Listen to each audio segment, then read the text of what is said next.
Au Moyen-Âge, un simple paysan ne pouvait même pas regarder un seigneur dans les yeux.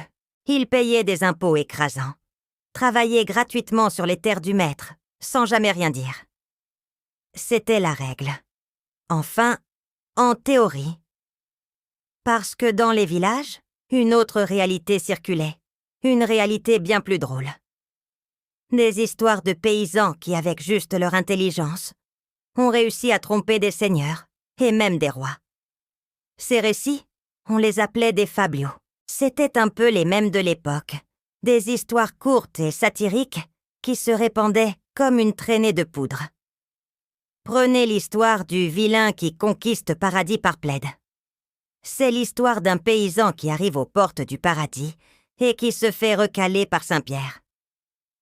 Mais au lieu de repartir, il entame un procès. Il argumente si bien, avec une telle logique, que même Dieu finit par éclater de rire et lui ouvre les portes. L'intelligence du petit contre l'autorité divine, qui l'eût cru? Et ce n'est pas tout. Il y a aussi le vilain Mire, le paysan médecin. Un type qui n'y connaît rien en médecine, mais qui prétend pouvoir guérir un seigneur richissime. Par un coup de chance monumental, son remède fonctionne. Le voilà devenu célèbre, acclamé comme un génie, alors qu'il n'est qu'un imposteur. Ça vous rappelle quelque chose? Ces experts autoproclamés qui impressionnent tout le monde? Mais l'arnaque la plus audacieuse, c'est peut-être celle du vilain au fromage. Imaginez un paysan qui vend à un noble un simple fromage, en lui affirmant que c'est un remède miracle contre la bêtise.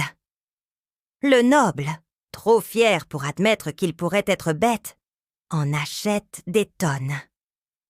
Il en mange devant tout le monde, pensant devenir plus intelligent, alors qu'il devient juste la risée de tout le village.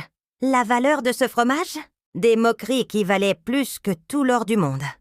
Ces histoires n'étaient pas juste des blagues. Elles étaient une soupape de sécurité pour le peuple.